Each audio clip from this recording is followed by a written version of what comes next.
충만함을 주시옵시고 큰 은혜 받는 귀한 시간 되게 하여 주옵소서. 예수님의 이름으로 기도드립니다. 아멘.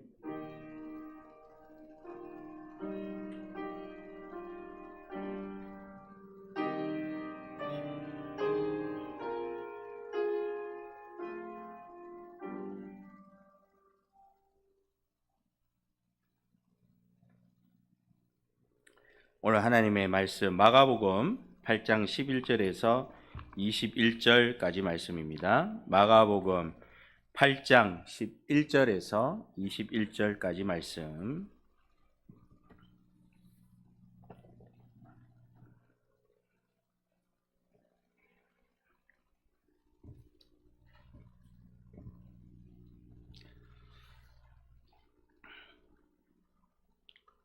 우리 한 절씩 교독하도록 하겠습니다.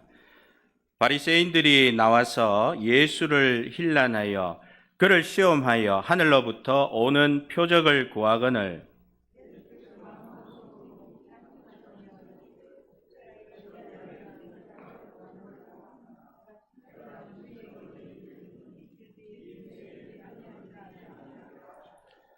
그들을 떠나 다시 배에 올라 건너편으로 가시니라.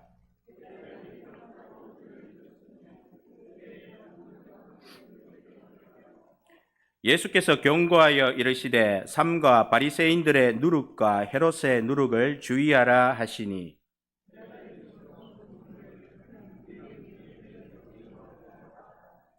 예수께서 아시고 이르시되 너희가 어찌 떡이 없으므로 수군거리느냐 아직도 알지 못하며 깨닫지 못하느냐 너희 마음이 둔하냐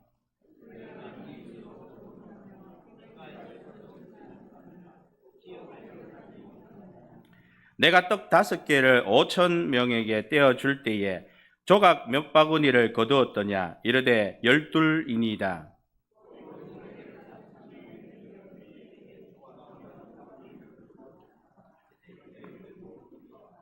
함께 읽겠습니다. 이르시되 아직도 깨닫지 못하느냐 하시니라. 아멘. 자, 세상에서 살면서 방황하다가 또 여기까지 와서 정말 하나님께 찬양할 수 있는 이 순간까지 오기까지가 얼마나 많은 시간이 걸리고 참 은혜가 아닐 수가 없습니다. 좀 하나님 앞에 이 은혜를 뺏기지 않는 일교구 되게 하시고 우리 모든 교구가 은혜로 가득 찰 수 있도록 축복하여 주옵소서. 감사드리며 예수님의 이름으로 기도드립니다. 아멘. 우리 한번 인사합시다. 네. 손을 이렇게 모으시고 예수님 때문에 행복합니다. 옆에 보고 사랑합니다. 감사합니다. 우리 예수님 때문에 행복한 우리 모두가 되기를 원합니다. 마가복음 8장 11절에서 21절까지 말씀 어린아이 같은 신앙이라는 제목으로 함께 은혜 받는 시간이 되기를 원합니다. 사람은 6일째 창조가 되었고 아담과 하와는 하나님의 형상대로 지음받은 유일한 존재입니다. 하나님 보시기에 좋았던 그 순간처럼 우리도 하나님이 보신 눈으로 세상을 바라볼 때 하나님께서 만드신 세상의 참모습을 찾게 될 것입니다.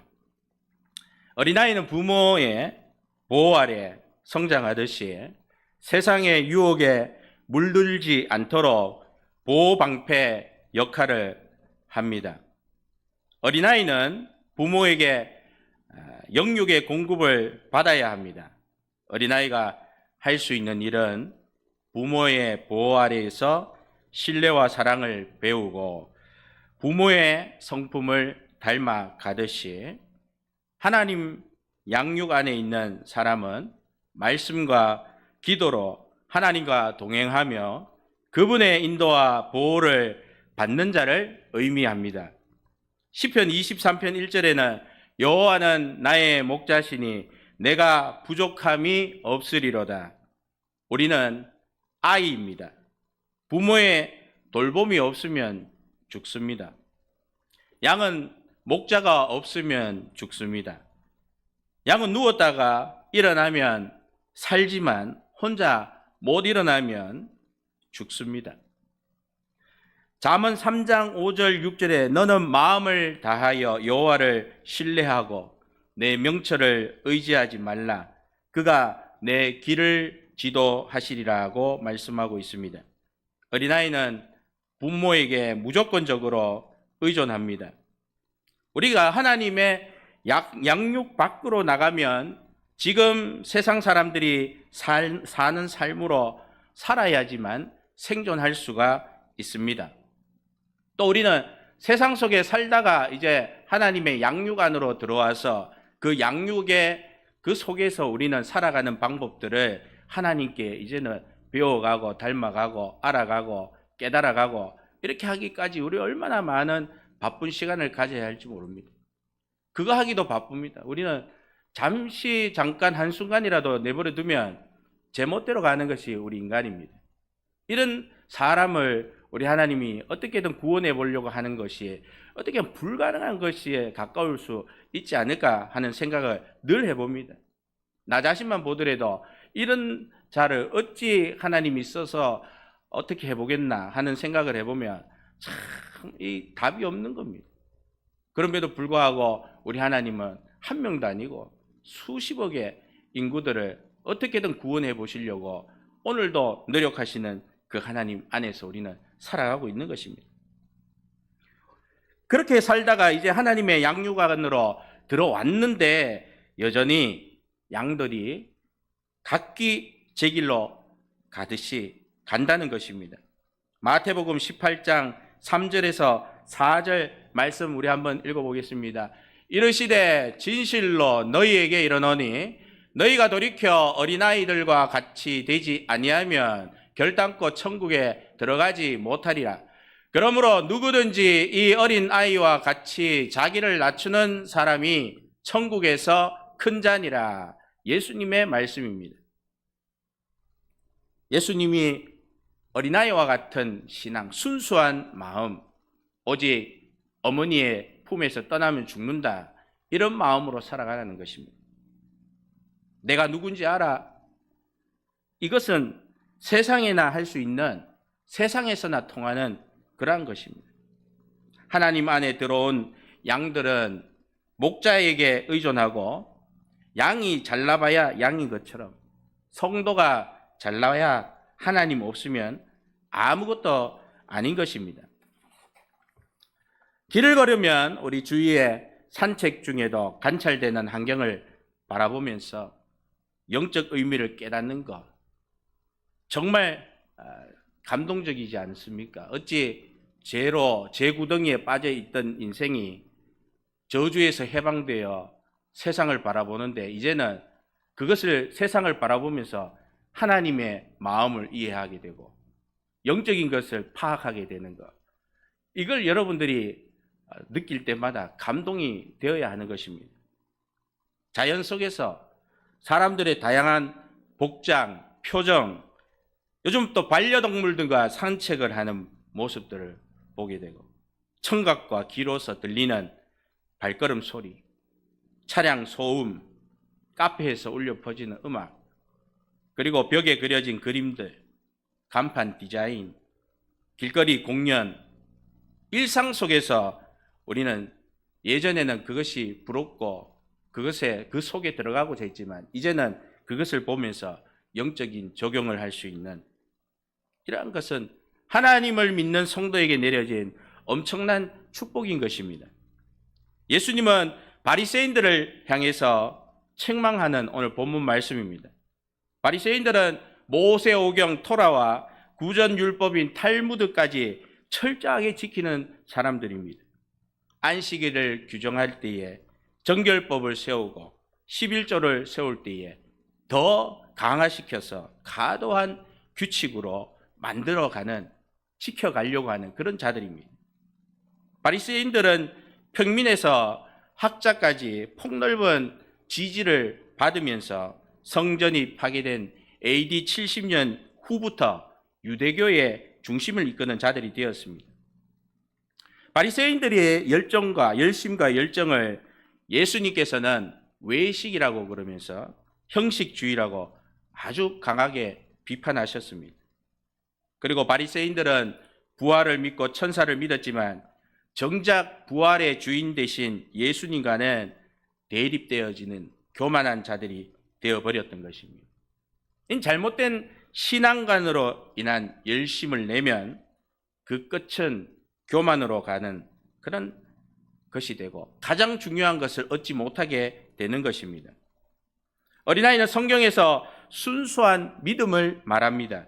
하나님 나라의 모델입니다. 작은 것에 감탄하는 아이의 마음은 하나님의 창조를 발견하는 지혜입니다. 아이는 스스로 할 수 있는 일이 없습니다. 그래서 하나님께 의지해야 합니다. 첫 번째, 순수한 마음의 신앙입니다. 11절 말씀 우리 함께 읽어보겠습니다. 시작. 바리새인들이 나와서 예수를 힐난하며 그를 시험하여 하늘로부터 오는 표적을 구하거늘. 바리새인들은 예수님을 단순한 능력자로 격하시키며 구원자가 되시는 예수님을 시험하였습니다. 예수님을 사탄과 같다고 말한 바리새인들은 복음을 훼손하고 그들의 믿음 또한 혼란에 빠지는 결과를 가져왔던 것입니다. 구원과 치유를 위해 오신 예수님의 능력은 바리새인들에 의해 예수님의 신성과 사역을 부정하는 아주 잘못된 주장을 한 것입니다. 예수님의 권위를 부정하고 고발할 근거로 삼으려는 의도였던 것입니다. 마태복음 12장 14절 말씀, 바리새인들이 나가서 어떻게 하여 예수를 죽일까 의논하거늘. 그들의 생각에는 어떻게 예수를 죽일까? 오직 그것만 생각하는 것입니다. 예수님께서 안식일에 병자를 고치자 바리새인들은 표적을 구실로 예수님을 잡으려고 합니다. 병자가 믿음으로 왔는데 믿음으로 온 그 병자가 그 병자를 보고 예수님이 그냥 어떻게 지나칠 수가 있겠습니까?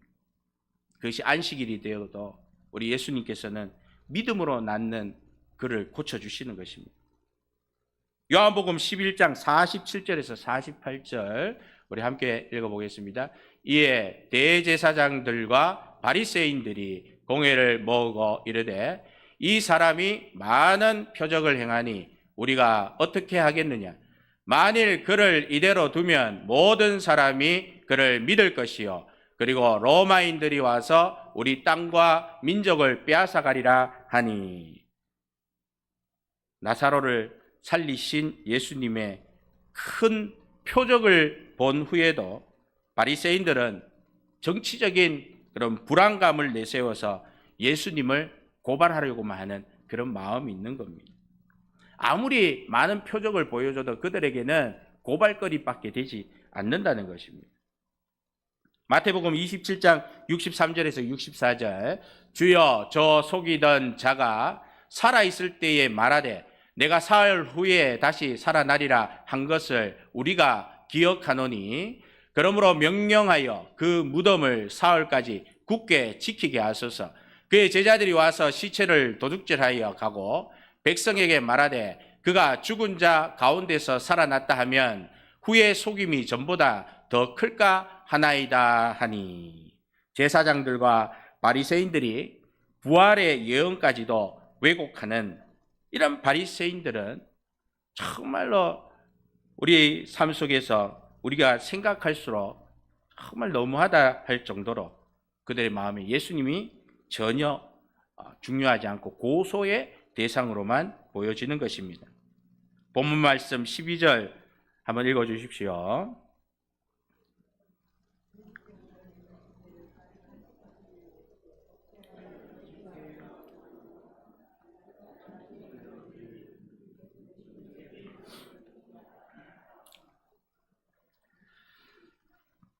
자, 예수께서 마음속으로 깊이 탄식하시며 말씀하십니다. 이 세대가 표적을 구하느냐? 내가 진실로 너희에게 이르노니 이 세대의 표적을 주지 아니하리라.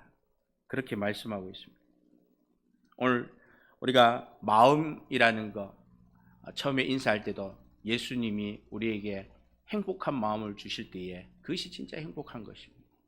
세상 속에서 아무리 좋은 것, 아무리 세상 속에서 정말 이게 축하할 일이 있어도 그것이 세상 속의 것에 정말 하나님의 것과 비교할 수 없는 것입니다. 마음은 히브리어로 레브입니다. 영어로도 러브, 레브 비슷하죠.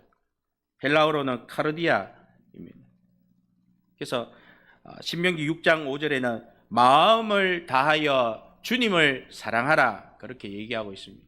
마음을 다하여 주님을 사랑해야 내 마음에서 행복이 느껴지는 것입니다. 마음을 다하여 주님을 사랑해야 내가 어린아이와 같은 순수한 믿음을 가질 수가 있는 것입니다.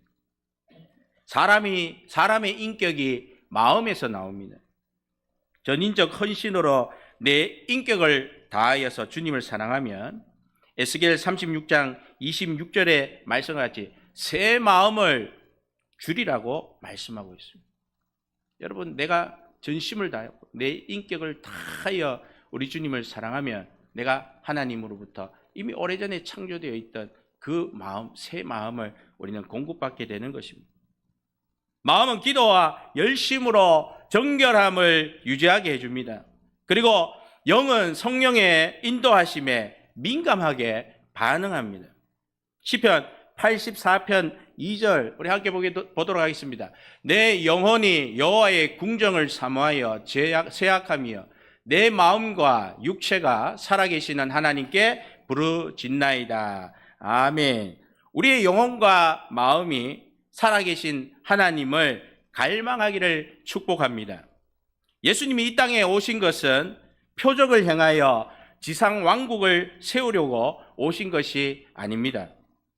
가장 낮은 자리에서 사람들을 섬기고자 그리고 십자가에서 인류의 죄를 위해서 이 세상에서 십자가 지고 희생하여 죽으시고자 오셨습니다.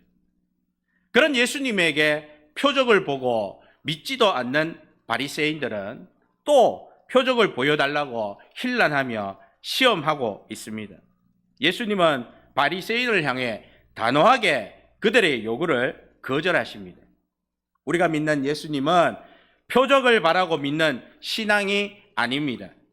우리의 믿음은 말씀으로 올바르게 된 것에 순수한 마음이 수반되어야 합니다. 내 안에 순수한 마음이 있어야 한다는 것입니다. 하나님을 보는 것은 순수한 마음의 결과라는 것입니다. 하나님과의 관계가 회복되는 우리 모든 성도님 되시기를 축복합니다. 오늘 우리 교회에 필요한 것은 특별한 표적보다도 순수한 마음이 회복되어 가득하기를 바랍니다. 두 번째는 긍정적인 누룩을 위한 신앙입니다. 15절 말씀 한번 읽어보겠습니다. 예수께서 경고하여 이르시되 삼가 바리새인들의 누룩과 헤롯의 누룩을 주의하라 하시니. 아멘. 죄, 타락, 외식과 같은 악한 영향력은 빠르게 퍼집니다. 우리가 해야 할 일은 선한 영향력을 빠르게 퍼뜨리는 것입니다. 누룩은 부정적인 의미가 있고 긍정적인 의미, 한 개의 물질이 두 가지의 뜻이 있습니다. 부정적인 누룩은 반죽 전체를 부풀리듯 악한 영향력이 빠르게 퍼진다는 것을 경고하고 있습니다. 바리새인과 사두개인은 위선적인 신앙을 가진 부정적인 누룩입니다. 적은 누룩이 온 덩이에 퍼진다라는 거예요. 교회 내에서 죄라는 것이 들어오면은 우리는 이것을 단호하게 제거해야 되는데 오늘 이 본문 말씀의 누룩을 통해서 단호하게 제거하라고 우리에게 교훈하는 것입니다. 갈라디아서 5장 9절에 적은 누룩이 온 덩이에 퍼지니라. 잘못된 생각, 이단 사상에 대한 경고를 얘기하는 거예요. 교회 안에 잘못된 생각, 또 이단적인 사상이 들어오면 이것이 금방 퍼져서 심각한 문제가 일어나는 겁니다. 갈라디아 교회가 그랬던 것입니다. 반대로 긍정적인 의미의 누룩입니다. 하나님 나라 기쁨을 상징하는 것입니다. 같은 누룩이지만 뜻이 완전히 다른 것입니다. 마태복음 13장 33절 우리 함께 읽어보겠습니다. 또 비유로 말씀하시되 천국은 마치 여자가 가루 서말 속에 갖다 넣어 전부 부풀게 한 누룩과 같으니라. 아멘. 누가복음 13장 21절에는 누룩이 온 통에 퍼질 때까지 이 누룩은 계속 그 안에서 일을 하는 것입니다. 하나님의 역사를 표현하는 것이죠. 하나님의 역사도 그 누룩 통 안에 들어있는 누룩이 점진적으로 부풀어가는 그런 것을 말씀하고 있는 겁니다. 이 세상에 하나님께서는 하나님 나라를 그렇게 부풀려서 하나님 나라를 만들어 가겠다라는 것이죠. 성도가 같은 누룩이지만 부정이냐 긍정이냐, 성도가 어린아이같이 순수한 신앙을 위해서 내 안에 있는 위선을 버리고 외식이나 형식주의나 세속주의나 권력의 야욕을 경계해야 한다는 것입니다. 세 번째는 눈으로 보고 귀로 듣고 입으로 선포하는 신앙입니다. 어린아이는 누구의 손에 자라느냐에 따라 양육 환경과 영적 영향력이 완전히 달라집니다. 잠언 22장 6절에는 마땅히 갈 길을 아이에게 가르치라. 그리하면 늙어도 그것을 떠나지 아니하리라고 말씀하고 있습니다. 집에 부모님들은, 경상도 사람들은 아버지는 무뚝뚝합니다. 불 꺼라, 자라. 우리 아버지도 뭐 그랬어요. 오면은 그냥 자기 할 일 하시고, 갔다 왔나? 일하러 나가시면 또 자자. 이게 다예요. 그나마 엄마가 이제 뭐 옆에서 관심을 좀 가져주는 게, 그죠? 아버지에 비하면 한 뭐 10배나 100배 더 잘하죠.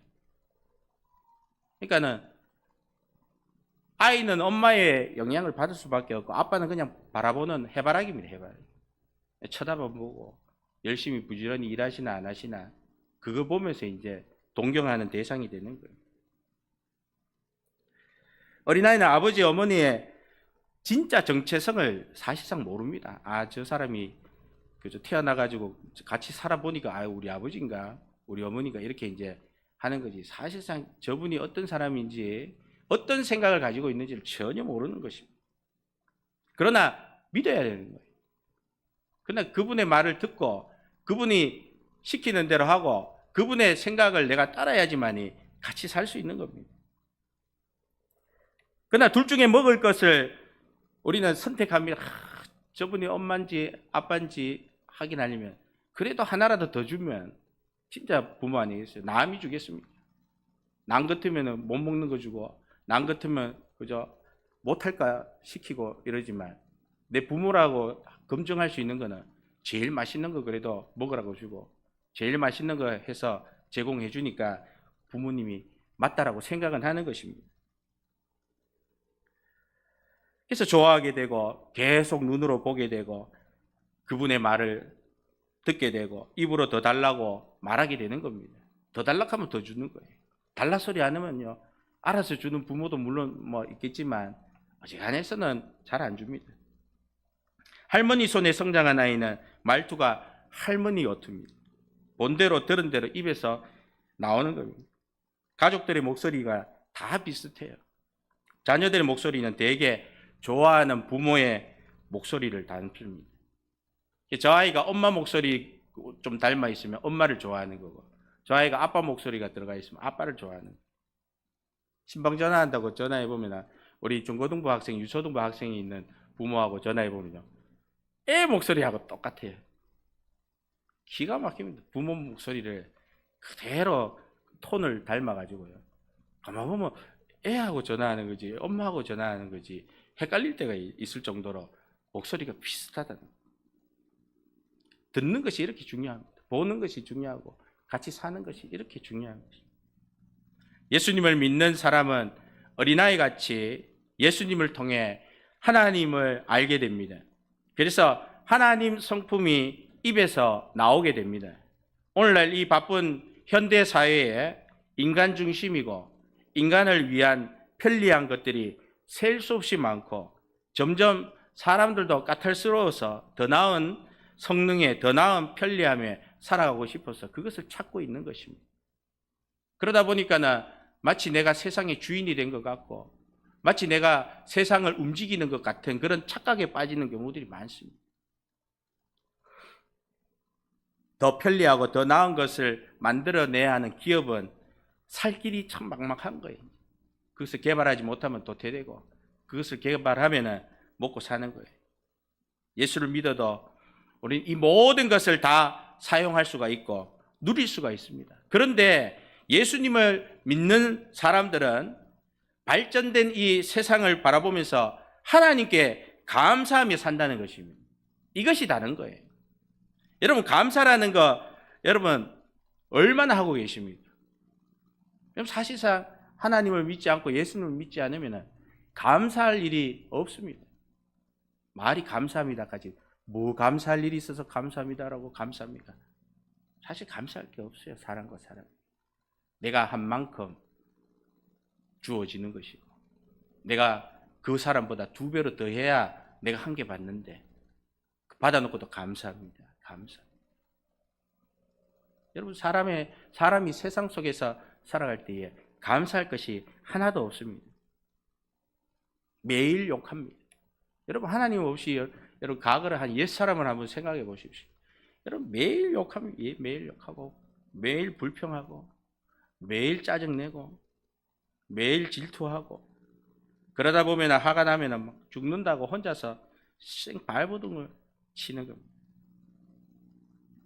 여러분, 예수를 믿고 난 이후에도 만약에 매일 욕하고 매일 불평하고 매일 짜증내고 매일 질투하고 매일 화가 나면 막 죽는다고 난리지, 그거는 예수를 믿는 것이 아닙니다. 아직도 여전히 자기가 세상 중심, 인간 중심인 것입니다. 여러분, 예수님 믿기 전에 세상에서 신나게 살아보셨잖아요. 여러분, 나름 그죠, 날고 공중전까지 우주전까지 다 하고 예수님 믿는 사람들도 많을 것입니다. 할 거 다 해보고 놀아보고 다 놀아보고 세상 모든 걸 다 해보니까 솔로몬도 그러잖아요. 솔로몬도. 여러분, 겉과 속이 다른 건 정말 여러분, 부하면은 사람을 우습게 보고 비교하고 가난하면은 비굴하여서 겉과 속이 다른 행동을 하면서 어떻게든 살아보려고 부자에게 붙으려고 하는 것. 이런 것이 사람입니다. 구원을 받을 가치가 전혀 없습니다. 그런데도 불구하고 우리가 예수님을 믿기 시작하면 눈 뜨는 것부터 감사하기 시작하는 거예요. 눈 떠서 감사하고. 이거를 또 세상 사람들은 눈 떴다고 때리고 뭐 이렇게 바꿨더라고요. 눈 뜨면 감사하는 것은 은혜 받은 사람이 하는 건데 이걸 세상 사람들이 못되다도 못됐습니다. 이걸 왜 도용하고 그러는 거예요? 사실 은혜 받은 사람들이 먼저 깨달았는 것인데 이거를 가지고 그죠? 눈 떴다고 때리고 일어나 밥 달라고 했다 때리고 뭐 희한한 얘기를 하는 거예요. 여러분, 눈 뜰 때부터 이제 감사가 시작되는 겁니다. 이게 달라지는 게 예수님을 믿으면 완전히 변화가 되는 겁니다. 예수님 믿기 전에는 눈 떴다고 감사한 적이 있습니까? 감사 안 해요. 눈 떴으니 떴는 거지 뭐 감사할 누구한테 감사합니까? 눈 떴는데 하나님께 감사한다는 거죠. 감사할 때 여러분 놀라지 않아요? 놀라지 않았습니까? 여러분 내일 한번 놀라보십시오. 감사합니다 하고 이야, 내가 눈 떴는데 하나님께 감사하다고 하는 그거 여러분 기적 같은 은혜인 것입니다. 왜 우리가 눈을 뜨면은 예수님을 믿고 눈을 뜨면은 감사합니다라는 말이 나오느냐면은 하나님이 내 안에 하나님의 성품을 창조해 놓으셨기 때문에 예수님을 믿고 나니까 예수님이 이제 그 마음을 발동시켜 주시는 거예요. 그게 다 표적입니다. 여러분, 우리 하나님이 예수님이 우리에게 표적을 다 내 삶 속에서 안 보여주시는 표적이 없다는 거예요. 어린아이가 엄마 말을 듣고 엄마만 보고 엄마에게 말하듯 성도는 하나님 말을 듣고 하나님 보고 하나님께 말하는 것입니다. 열처녀의 비유 마태복음 25장 1절 말씀 우리 한번 읽어보겠습니다. 그때 천국은 마치 등을 들고 신랑을 맞으러 나간 열처녀와 같다 하리니. 1절에서 13절까지의 내용인데 천국을 준비하는 거예요. 영적인 준비에 대한 말씀입니다. 5명은 슬기롭고 5명은 미련합니다. 5명의 슬기로운 처녀는 하나님을 보고 하나님 말씀 듣고 하나님과 말하는 어린아이 같은 순수한 신앙이 있었다라는 거예요. 성경에서 우리가 지혜와 명철을 준다는 이 말은요, 지혜와 명철이 바로 순수한 마음, 어린아이와 같은 마음이 된다라는 뜻을 이야기하고 있습니다. 여러분 10덕을 하고 100덕을 해도 순수한 마음이 안 생기면 아무 소용이 없는 것입니다.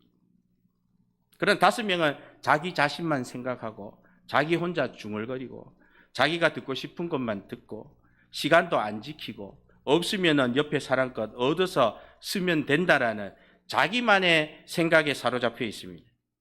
얻어 쓰기만 하고 갚지도 않는데 누가 그것을 빌려주겠습니까?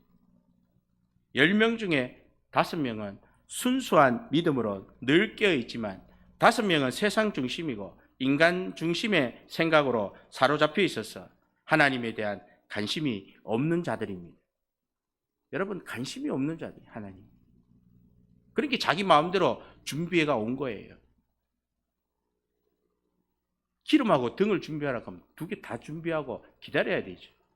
근데 준비 안 됐다고 그 자리에서 떠나고 자기 마음대로 행동하고 자기 마음대로 규칙을 만들고 자기 마음대로 생각을 말하는 거예요. 예수님을 믿는다고 입으로는 시인하나 하나님을 안 보고 세상살이에 분주합니다.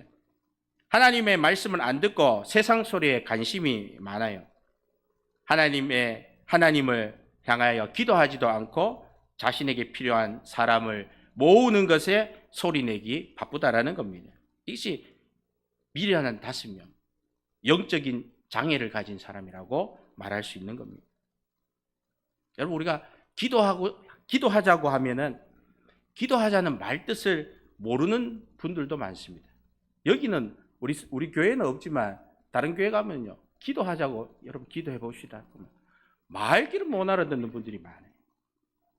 기도는 내 뜻대로 하지 않고 하는 것입니다.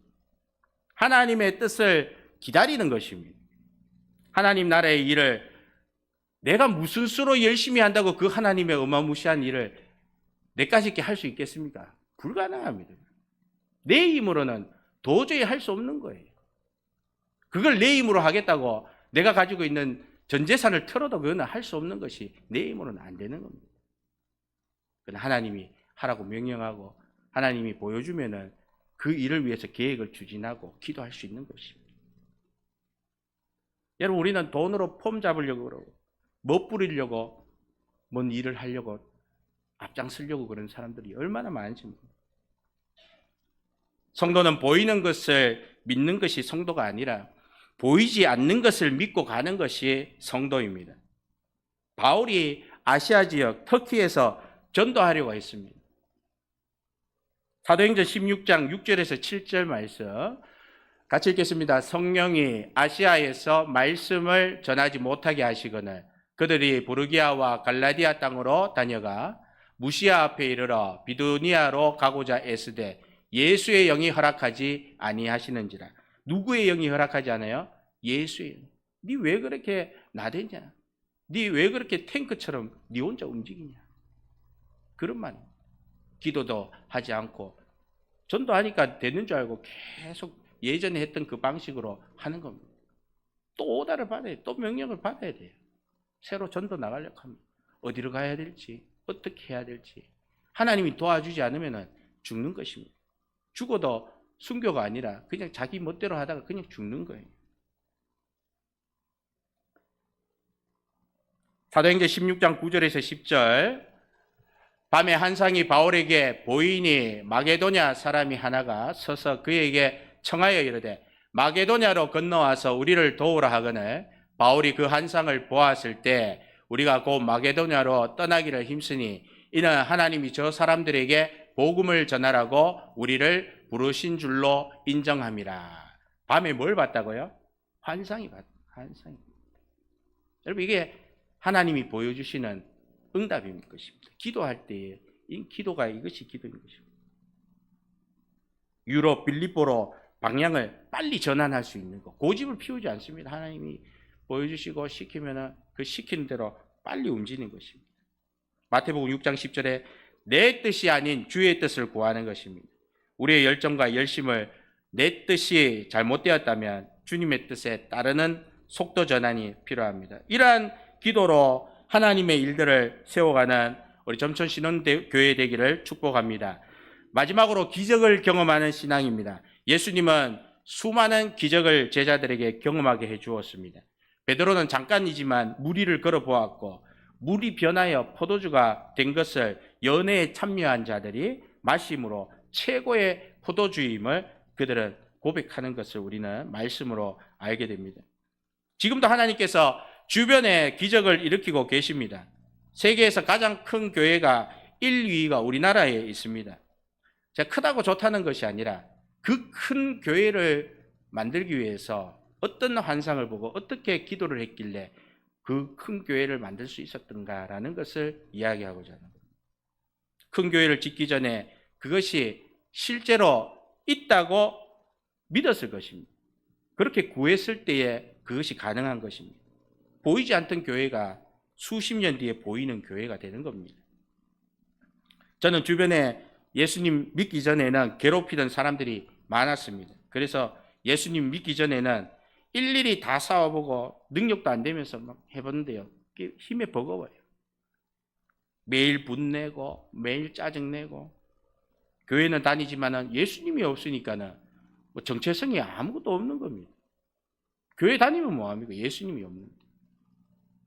매일 짜증내고 매일 화내고 비난하고 정말 원망하고 이게 일상인 거예요. 일상. 인간의 가장 사악한 상태에 이르는 정도까지 나 자신을 미워하고 싫어하게 되었다는 거예요. 교회는 다녀도 그런 마음이 늘 있는 불신과 어리석음으로 가득한 그런 안타까운 청년의 한 사람으로 살았던 것입니다. 그런데 예수님을 믿기 시작하고 하나님이 나의 보호자라는 믿음이 생겼습니다. 내 몸을 보호하고 있는 그 보호막을 보았어요. 이렇게 보이더라고요. 눈 뜨고 이래 보니까 없어요. 또 눈 감고 이래 있으면 또 보호막이 그냥 생각해서 나왔는 것이겠지 이렇게 했지만 그러고 나니까 완전히 삶이 바뀌어지더라고요. 주변에 나쁜 사람들이 하나도 안 옵니다. 우리 하나님 다 막으시더라고요. 하나님이 보내주는 사람만 들어오는 거예요. 허용해 주는 거예요. 여러분 하나님 보내주시는 사람이 좋은 것입니다. 내가 찾아가가지고요 잘해봅시다 하면 다 안 됩니다. 하나님이 만나게 해주시고 오게 해주시고 보내주시는 그들이 진짜 백이라는 거예요. 그럴 때 역사가 일어나고 놀라운 일들이 일어나는 것입니다. 21절 말씀 읽고 마치겠습니다. 이르시되 아직도 깨닫지 못하느냐 하시니라. 여러분 우리는 본 대로 들은 대로 말한 대로 됩니다. 힘들다고 하면은 힘든 일만 생깁니다. 피곤하다 그러면 피곤한 일만 일어납니다. 먹을 것이 없어요 이러면은 먹을 것이 진짜 없습니다. 근데 먹을 것이 없어도 감사합니다 이러면요 먹을 것이 곧 나와요. 하나님을 믿으면요 그런 놀라운 일이 일어나더라고요. 근데 예수님을 믿기 전에는 먹을 것이 없어요 이래도 아무도 안 줍니다. 뭐 없습니다. 근데 믿는 대상이 없는데 누가 아버지가 없는데 어떻게 도와주겠어요? 육신의 아버지, 육신의 어머니나 별 그렇게 그것이 아니라 하나님이 내 아버지가 될 때에 놀라운 역사가 일어나고 그 아버지를 섬길 때에 육신의 아버지, 육신의 어머니도 감사하게 되고 은혜가 되는 것입니다. 우리 모든 성도님들이 하나님께 정말 어린아이 같이 순수한 믿음으로 나아가는 복된 성도님 되시기를 예수님의 이름으로 축복합니다. 기도하겠습니다. 하나님 감사합니다. 오늘도 주님의 은혜가 오늘 이곳에 가득하게 하여 주시고 또 우리가 정말 하나님 중심으로 또 어린아이와 같은 순수한 믿음으로 주님만을 겸손하게 섬기고 또 하나님만을 의존할 수 있는 그런 믿음의 사람들이 다 될 수 있도록 인도하여 주시옵소서. 감사드리며 예수님의 이름으로 기도드립니다. 아멘. 찬송가 458장입니다.